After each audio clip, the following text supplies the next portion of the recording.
예, 이 두 학자, 할 브랜드하고 마이클 베클리 이 두 사람이 원래 전쟁을 하는 나라는 세계 챔피언이기보다 세상을 좀 바꾸고 싶어하는 2등짜리 나라들이다. 2등도 엄청난 강대국이죠. 근데 그 강대국들이 힘이 가다가 1등을 앞서 버리지 못하고 오히려 거꾸로 주저앉는 시점, 그 시점이 역사적으로 항상 위험했다. 그러니까 독일이 영국을 따라잡으려고 막 노력을 했는데 이제 1870년부터 독일이 엄청나게 발전했습니다. 그런데 1919년 무렵 됐을 때 이게 영국을 따라잡을 가능성이 없어진 거예요. 바로 그때 전쟁 나더라는 그 얘기입니다. 독일이. 그리고 일본이 메이지 유신 안 되면 엄청나게 발전을 했는데 그리고 일본은 좀 눈치를 봤습니다. 그래서 1차 대전 때는 영국하고 미국 편을 들었죠. 그런데 1920년대에 일본의 성장이 섰습니다. 이 섰을 때 일본의 군부들 그리고 일본이 막 크면서 가졌던 희망이 다 깨지니까 국가를 전쟁 체제로 바꾸고 결국 2차 대전을 했다라는 그런 역사적 사례를 하면서 그럼 중국은 보자. 중국은 어떠냐? 그래서 지금 중국을 이제 설명하는 겁니다. 중국의 함정, 중국의 덫이 뭐냐? 중국이 경제 발전을 시작한 것이 1978년 정도로 봅니다. 등소평이. 그래가지고 엄청난 속도로 지구 역사에서 그렇게 빨리 성장한 나라가 있겠느냐? 대한민국이 그 맞먹는 속도로 성장을 한 적이 있었습니다만은 대한민국은 규모가 작죠. 근데 그 중국이라는 인구 10억짜리가 10억이 넘는 나라가 그렇게 엄청 커졌습니다. 그래서 지난 몇십 년 동안 중국이 성장을 했는데 중국이 부상했다는 사실은 미라지가 뭡니까? 신기루라는 뜻이죠. 신기루는 아니다라고 이분들이 중국의 성장에 대해서 인정을 합니다. 세계적인 경제 강국이 되었다. 그래서 중국이 세계를 컨트롤하려는 1대1로 정책 같은 걸 다 하지 않았느냐. 그리고 서태평양 바다에서는 어떤 사람은 그럽니다. 이건 물론 저는 거기에 동의는 안 하지만은 지금 서태평양에서 미국하고 중국의 싸움은 오히려 이길 수도 있어. 왜? 자기 앞마당이니까. 미국은 와야 되고. 그러니까 미국이 물론 엄청나게 좋은 군함을 가지고 있지만은 그래도 그 서태평양에서는 미국이 반드시 이긴다고 보장할 수 있나? 라는 얘기가 나오는데 이 저자들도 거기에 이제 동의를 합니다. 그리고 중국은 이게 힘이 크는 동안에 초강대국의 야망을 키우고 있었다. 중국은 말이죠. 본시 초강대국입니다. 세계 중화라고 그러고 세계 가운데라고 그러고 아시아에서 제일 센 나라였죠. 그래서 원래 1등이었는데 그것이 이제 지난 100년 동안에 참 곤욕을 당했죠. 그래서 중국은 지난 100년을 치욕의 100년이라고 얘기를 하고 경제가 발전하면서부터 그 보복 심리가 있었습니다. 그래서 초강대국이 되는 야망을 키우고 있었다. 대만, 남진아해 그리고 여타 분쟁 지역 이런 데서 패권을 차지하려고 노력을 했고 그리고 더 나아가서는 미국의 지구 패권에도 강력하게 도전하였다. 그런데 이 교수들 얘기는 그러나 지금 그 같은 야망을 뒷받침해주던 추동력이 상실되고 있다. 그걸 하려면 뒤에서 10% 성장이 계속이 돼야 되죠. 근데 그것이 지금 상실되고 있다. 그래서 미래의 전망은 아주 어둡다. Look quite grim 이라고 썼습니다. 미래의 전망이 깝깝하다. 우리나라 이거는 우리가 여기서 많은 것을 유추할 수 있을 것입니다. 중국이 앞으로 계속 커가지고 미국을 앞지를 거야. 시간은 중국 편이야. 그렇게 얘기하는 사람이 있는데 이 할 브랜드하고 이 마이클 베클리 교수는 절대로 그렇지 않아. 그건 말도 안 돼라고 얘기를 하는 겁니다.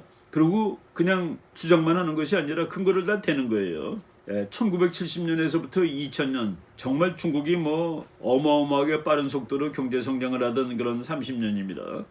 그때 중국은 말이죠. 식량과 물과 에너지를 자급하던 시절입니다. 그리고 인구 통계학적으로도 너무나도 유리했어요.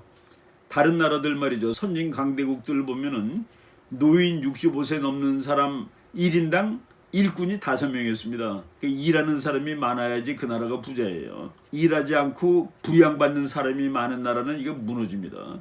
근데 중국은 말이죠. 1970년부터 2000년 동안 노인 한 명당, 할아버지 한 명당, 할머니 한 명당 10명이 일을 했답니다. 10명. 그러니까 인구 통계학적으로도 너무나도 다른 나라에 비해서 유리했다. 그리고 1970년부터 2000년은 미국하고 중국이 너무나도 사이가 좋았죠.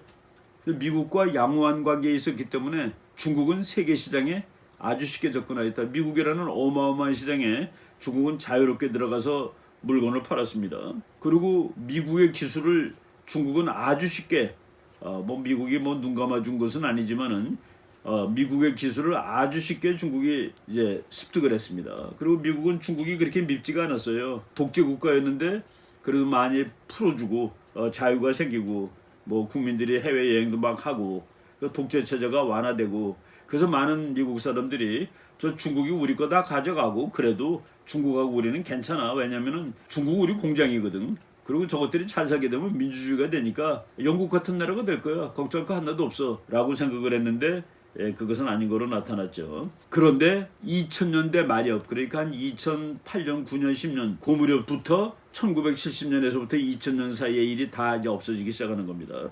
2000년대 후반 이후에 모든 것이 변화되기 시작했다. 첫째, 자원이 부족하는 겁니다. 이 세계에서 석유 제일 많이 사가는 나라가 중국입니다. 이 세계에서 석탄도 엄청나게 사가는 나라가 중국입니다. 철광석도 엄청나게 사가요. 그래서 이제 자원이 모자르고 그리고 물도 자원인데 물이 너무나도 부족합니다. 그래서 이 세계에서 에너지와 자원 그리고 식량을 제일 많이 수입하는 나라가 되었다. 그러니까 식량과 에너지와 물을 작업하는 거하고 그것을 수입해야 되는 이건 상대가 안 되죠. 그리고 중국의 자원이 황폐화됐답니다. 그리고 경제발전 비용이 너무나 많이 드는 거예요. 그러니까 옛날에 경제성장 1% 하기 위해서 투입되는 것이 뭐 이 정도다. 지금은 그거의 3배 이상을 투입해야지 겨우 1%가 성장한다. 이런 식으로 이제 그 2000년대 초반 들어서 중국의 이 성장 동력이 그냥 확 꺼졌다 하는 겁니다. 그리고 인구 통계학적 절벽이라는 말을 썼는데 이건 뭐 저도 여러 번 그 얘기한 말입니다. 데모그래픽 프레시피스. 인구 통계학적으로 절벽이 왔다.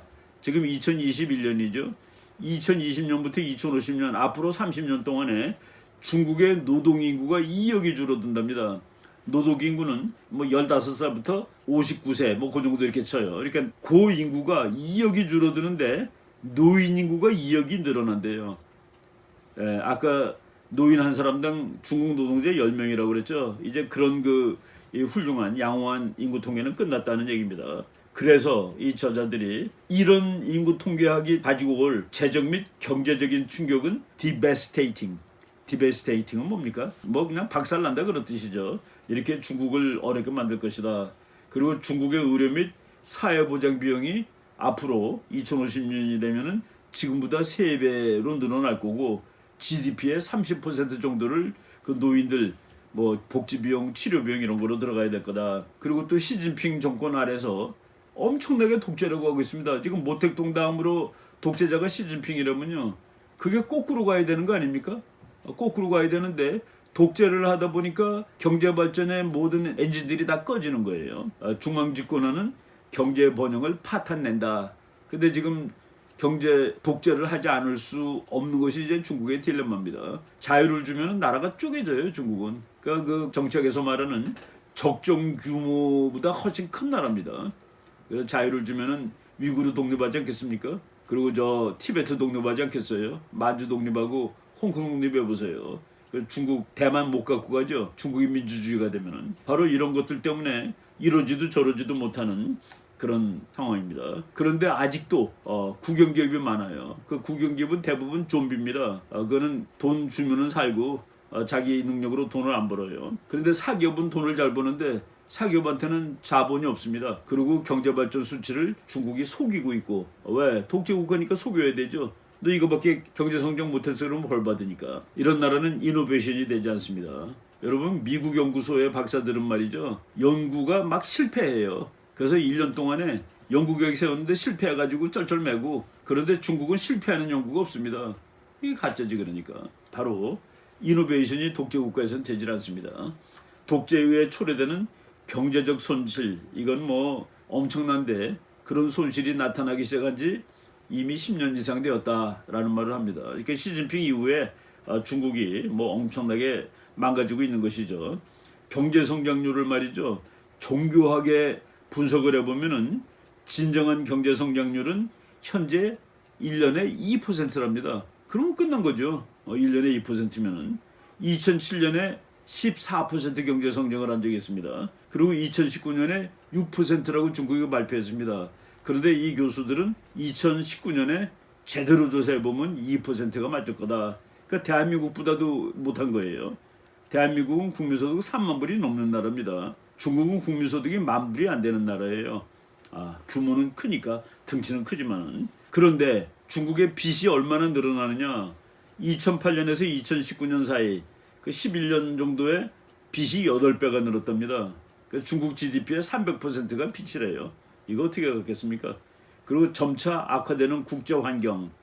이제 중국이 너무 공격적으로 나가니까 이 세상 모든 나라들이 중국한테 맞짱 뜨자고 덤비는 겁니다.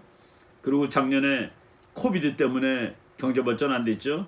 그리고 인권 문제 때문에 모든 나라들이 시비 걸고 있죠. 중국의 공격적인 정책 때문에 또 다른 나라들이 전부 다 경계하고 있고, 이 저자들은 지금 중국의 금년 상황이 1989년 천안문 사태 때와 유사하다. 천안문 사태 때 정말 한 몇천 명 총으로 쏴 죽였죠. 자유국가가 되면 큰일 난다고 해서. 근데 지금 그거랑 비슷하다라는 이런 분석을 내놓고 있습니다. 우리가 이제 우리나라는 뭐 1대1로 중국이 하는 데 대해서 뭐 우리도 동참하고 뭐 그랬는데, 지금 현재 12개 이상의 나라가 1대1로 해서 튀어나와 버렸습니다. 중국하고 안 한다 해요. 하다 보니까 자꾸 뭐 돈 빌려가지고 항구 뭐 이런 거 다 빌려줬더니 돈 못 갚는다고 항구를 뺏어버리고 그러니까 이 세상 많은 나라들이 탈퇴해버리는 거죠. 그리고 미국이 중국을 본격적으로 저것이 이제 오지라든가 뭐 이런 거 가지고 이제 앞으로 미국도 앞서려고 그러고 세계를 지배하려고 그러는데 차제에 막아버려야 되겠어 해가지고 중국의 기술 이런 것들은 미국이 아주 체계적으로 고사 작전을 하고 있습니다. 화웨이가 거의 다 죽어가죠. 요번에 그 화웨이의 부사장 뭐 지금 캐나다에서 뭐 석방됐다고 그러면서 이제 뭐 해빙이 오는 거 아니냐 그러는데, 석방된 이유가 뭔지 아십니까? 화웨이가 회생 불능이니까 석방시킨 거예요. 그 사람들이 저 사람이 가서 회생시켜라라고 석방한 것이 아닙니다. 이런 거가 이제 국제정치의 이 본질인데, 그리고 민주국가들이 중국이 디지털 독재 아주 무섭죠. 그게 우리가 그 소설 1984에 나오는 그런 것을 중국이 하는 것 같다라고 해서 이제 그 다른 나라들이 이걸 다 차단하려고, 그 유럽 국가들이 중국제 물건 안 쓴다면요. 왜? 거기서 다 그 정보를 훔쳐가고 바로 디지털 독재를 세계를 향해서 중국이 할 것 같아서, 지금 현재 중국이 처해 있는 상황이 그 옛날에 일본이나 독일이 전쟁할 때 그 나라 지도자들의 모습이 영어로 말하면 in desperation, 아주 뭐 이제 코너에 너무 몰린 거예요. 이제 어쩔 방법이 없어. 전쟁밖에 방법이 없다 하는 그런 상황으로 중국도 몰려가고 있다. 많은 서방 국가들이 중국을 전략적으로 포위하고 있다. 스트래티직 인서클먼트 하고 있다. 거기에 중국이 봉착하였다라는 얘기하고 있습니다. 그래서 이제 이분들이 각 나라들이 어떻게 하느냐를 아주 상세하게 설명하고 있어요. 미국은 지난 두 정권, 그러니까 즉 오바마하고 트럼프 정권 때 중국과 경쟁한다고 얘기했었다. 그런데 경쟁하는 것이 아니라 사실은 네오 컨테인먼트, 신봉쇄 정책을 했다. 중국을 이렇게 봉쇄하는 거예요. 미국은 상당히 분명한 전략적 목표를 가지고 중국에 대했다. 서태평양에서 중국의 침략성을 격파하는 것. 중국은 침략이라고 안 그러는데 미국은 너는 침략이야. 그리고 그걸 격파하는 것. 그리고 전 지구적 차원에서 중국의 힘을 견제하는 것. 이 사람들은 오바마 트럼프 정부에서 정확히 그것을 하였다라고 이제 얘기를 하고, 미국이 전 세계를 다 동원해서 글로벌 레지스턴스, 지구 전체가 중국한테 대항하였다 말을 하고 있습니다. 대만, 지금 대만은 전략적 고슴도치다. 여러분, 고슴도치는 사자가 잡아먹지 못합니다. 그 잡아먹으려면 뭐 목구멍이 엉망 될 거예요. 가시 있으니까. 전략적 고슴도치가 되고 있는 대만. 일본은 뭐라고 표시했는지 아십니까? 여기서 냉전 이후 최대의 군사력 증강을 도모하고 있는 일본. 제가 지난 시간에 얘기했죠. 일본의 방위백서에 사무라이 말 타고 있는 그 펜화가 무시무시하게 그려져 있다고. 일본은 그랬죠. 중공이 대만을 공격하면은 미군과 합해서 군대를 파견해서 전쟁하겠다고 얘기를 했습니다. 남중국해에 있는 베트남과 인도네시아, 이 두 나라가 공군, 해군, 해양경비대를 엄청나게 늘리고 있습니다. 호주의 북쪽이 중국을 직접 갈 수 있죠. 호주의 북방기지를 대단히 확장시키고 있는데, 거기에 미국의 군함과 비행기가 지금 그 호주 기지를 사용하고 있습니다. 장거리 미사일 만들고 있습니다. 핵잠수함 만들고 있다고 지난 시간에 얘기했죠. 핵잠수함 8대를 만들 거랍니다. 호주가 핵잠수함 8대 가지면은 그날 무슨 일이 일어나느냐. 중국이 호주를 겁줄 수가 없습니다. 바로 이런 상황이에요. 인도도 참 중국 밑에는 어마어마한 나라죠. 중국과의 국경지대에 군사력을 직결시키고 있다. 그리고 남중국해에 해군을 파견하고 있다. 참 중국이 기가 막힐 일입니다. EU, 유럽연합이죠. 유럽연합, 영어로 그냥 읽겠습니다. EU has labeled Beijing as a systemic rival. EU, 유럽연합은 중국을 구조적인 적성 국가라고 명명하였다. 전 세계가 지금 중국을 적으로 치는 겁니다. 그리고 EU에 속한 가장 센 나라가 세 나라가 있죠. 영국, 프랑스, 독일. 이 세 나라가 해군 군함을 남진해와 인도양에 파견하였다. 참 중국은 할 말이 많을 겁니다. 야, 영국, 프랑스, 독일 너네가 뭔데 여기 군함을 파견하니? 근데 지금 현상이 그렇게 되었다는 얘기입니다. 코드라는 거 다 아시죠? 서플라이 체인 얼라이언스라는 거가 있습니다. 중국에 무슨 물자를 공급하는데 그런 거 하지 말자 하는 그 연합이 있는 거예요. 서플라이 체인, 그 공급망이라는 소리죠. 중국에 대한 물자 공급을 막는 그런 그 동맹이 있다. 오커스, 지난주에 설명했죠. 무시무시한 거죠. 그리고 미국이 중국을 봉쇄하기 위해서 하는 그 작전 이름을 멀티래터럴 클럽 스트래티지, 멀티래터란 다국적이죠. 클럽, 다국적 클럽 전략. 나 혼자 하지 않아. 이 세계에 있는 모든 나라 다 들고 가서 하는 거야. 결정적인 대선은 중국을 견제하는 세계다. 저는 말이죠. 우리나라 지금 뭐 하고 있느냐? 지금 세계가 중국에 대해서 이러고 있는데 한국은 뭐 하고 있느냐? 여기서 이제 이탈하게 되면은, 그리고 우리 멍청하게 있으면은 우리는 중국 편 됩니다. 세계의 적이 되는 겁니다. 이건 안 된다라고 보는 겁니다. 이분들이 이제 거의 결론식으로 중국은 다른 말로 말하면은 영원히 부상하는 나라가 아니다. 그렇죠. 우리가 원천적으로 잘못 알고 있었던 겁니다. 이 세상에 60년 동안 10% 경제 성장하는 나라 있습니까? 우리는 중국이 지난 30년처럼 앞으로도 30년 경제 성장하려면 미국을 앞설 것이야. 그런 게 어디 있어요. 우리나라 30년 경제 성장했죠. 우리나라도 60년 했으면 지금쯤 일본 훨씬 앞섰을 겁니다. 그런데 어느 정도 가면은 쓰는 거죠. 중국은 이미 강하고 대단히 야심차며 또한 대단히 문제가 많은 나라로서 기회의 창이 오랫동안 열려있을 나라가 아니다. 중국 많이 컸습니다. 그동안 야심찼습니다. 그런데 그 기회의 창은 이제 닫혔다. 어떤 측면에서 볼 때 이 모든 것은 미국에게 기분 좋은 소식일 수 있다. 와, 우리나라가 이제 영원히 세계 챔피언이네. 중국이 결국은 그 비율이 이제 다시 벌어지기 시작해. 현재 중국은 미국을 대체하는 세계 패권국이 될 가능성은 없답니다. 이 사람 없다라고 썼습니다. 우리가 그거 한국 사람은 이 포인트를 정확히 알아야 됩니다. 중국이 미국을 대체할 세계 챔피언이 될 가능성은 없다. 중국의 전략, 미국의 전략, 미국의 국력, 중국의 국력을 누구보다도 깊이 연구한 학자들이 내리는 겁니다. 뭐 거기 조건 하나 달았더라고요. 미국이 스스로 자신을 찢어버리면, 그러니까 스스로 망하지 않는 한 중국이 미국을 앞설 수는 없다라는 얘기를 했는데, 바로 중국이 헤매고 있다는 뉴스는 다른 면에서 더욱 골치 아프다. 역사는 정점을 지난 중국이 앞으로 다가올 10년 동안 더욱 과감하고 아마도 제멋대로, 에라틱이라고 썼습니다. 제멋대로 행동함으로써 자신의 운이 닿기 전에 오랫동안 꿈꿔왔던 전략적 이득을 추구하기 위해 돌진할지도 모른다고 경고하고 있다. 중국이 지금 대만이라도 통일을 해야 되는데 이러다가는 영원히 대만을 놓칠 것 같아. 그러면 앞으로 몇 년 이내 할 수 있다는 얘기입니다. 왜? 앞으로는 더 약해질 건데 그래도 지금이 제일 세니까. 그래서 이제 앞으로 중국의 행동은 어떻게 나올 것인가. 이제 이 사람들이 중국이 지금 하고 있는 일을 이제 기초해가지고 이제 educated guess라는 겁니다. 그러니까 이게 추적을 뭐 점을 치는 것이 아니라 우리가 그 교육받은 그 이론하고 역사적 실력을 가지고서 한번 이제 추적을 해볼 수 있을 것이다.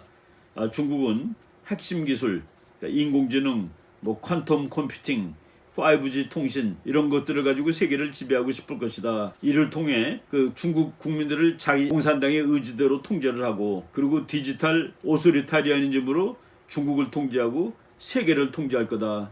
그리고 중국 공산당은 원천적으로 불안정합니다. 현대 사회에서 공산당이고 독재 체제가 안정되겠습니까? 원천적으로 불안정한 것을 이런 그런 테크놀로지 가지고서 이 통치력을 유지하고 강화시키려고 그러고, 그리고 이제 독재 국가들 몇 명이라도 자기 편으로 삼아야 되죠. 그런 나라한테 기술 전수하고, 그럼으로써 중국의 외교 입지를 강화하는 그런 노력을 할 거다.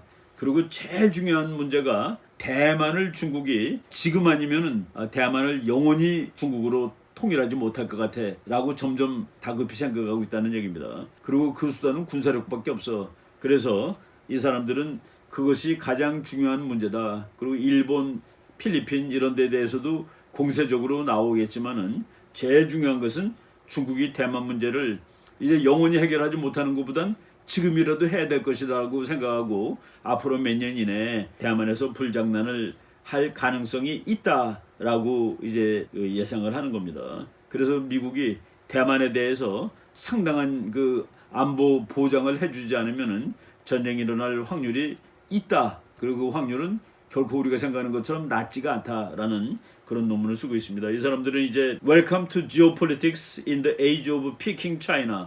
중국의 힘이 지금이 제일 높은데 이제 내려가는데 지금 이 시대에 지정학에 대해서 우리 한번 공부해 봅시다. 이 공부하러 오신 분들 환영합니다라는 그런 얘기를 썼어요.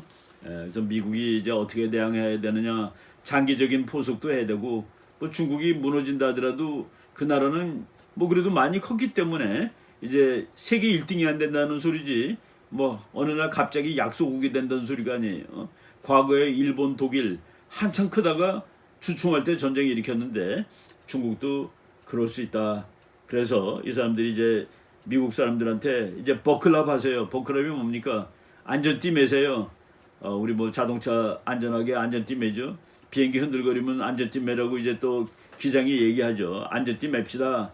그리고 미국은 그동안 부상하는 중국을 대항하기 위해서 격앙된 상태로 이제 지내왔다. 이 사람들은 그래도 과거에도 꽤 잘했다라고 보는 사람들입니다. 지금 미국은 몰아가는 중국이 오히려 더욱 위험한 상대라는 사실을 깨닫기 시작하는 중이다. 그래서 그 참 재미있고 의미 있는 이제 이 사람들이 그 책으로 쓸 텐데 책은 그 할 브랜드하고 그 도널드 케이간이라는 정말 그 괜찮은 그 사람은 뭐 이제 그 아주 또 나이도 많은 그 학자입니다. 역사학자인데 그 사람하고 둘이 이제 중국의 문제점에 관한 책이 이제 곧 나온다고 그럽니다. 지금 이 논문을 오늘 소개를 했는데 제가 이제 보니까 영국의 군함이 대만 해협을 지나갔습니다. 최근에 영국의 군함, 미국의 군함이 대만 해협 지나가는 것도 만참 그 중국이 펄펄 그 뭐 화를 내는데 영국의 군함이 거기를 지나갔다. 물론 이제 큰 군함은 아니에요. 근데 영국의 군함이 지나갔다는 것은 놀라운 얘기고 9월 27일자입니다. 그리고 영국 사람들은 앞으로 5년 동안 두 척의 배를 그 중국 앞바다에다 갖다 놓겠대요. 중국을 분노하게 하는데 미국과 동맹국이 중국 견제에 영국도 동참한다. 그리고 대만은 자유롭고 개방된 인도태평양의 일부입니다. 라고 얘기를 해가지고 중국이 그 대만에 대한 정책을 뭐 정면으로 들여받고 있죠. 이런 얘기들을 하는데 뭐 여러분 그 마지막 그림 하나 보고 오늘 강의 끝내겠습니다. HMS라는 게 영국 배는 전부 다 HMS를 씁니다. Her Majesty's Ship, 여왕 폐하의 배, 리치몬드호, 조그만 배예요. 그렇지만 그 배가 대만 해협을 지나갔다는 것은 엄청난 의미가 있다. 뭐 중국이 그 호주랑 싸우다 보니까 화가 나서 호주 석탄을 구입을 안 했습니다. 호주 석탄 구입하지 않다 보니까 중국의 전기가 생산이 안 돼요. 그래갖고 얼마 전에 그 애플 공장도 문 닫았다는 뉴스가 나왔죠. 전기가 없으면 공장 다 문 닫습니다. 그래서 뭐 집에 석탄도 못 되고 뭐 지금 야단이 나고 있는데 지금 중국의 미래가 그다지 밝지 않고 그럴 때 오히려 더 도발적으로 나올 수 있다라는 그 아주 재미있는 논문을 오늘 소개해 드렸습니다. 오늘 강의 이 정도까지 하고 뭐 이 앞으로 이 책 나오면은 제가 이 책은 반드시 한번 정독을 해봐야 되겠다라고 생각을 하고 있습니다. 네, 오늘 여기까지 하겠습니다. 여러분 고맙습니다. 네.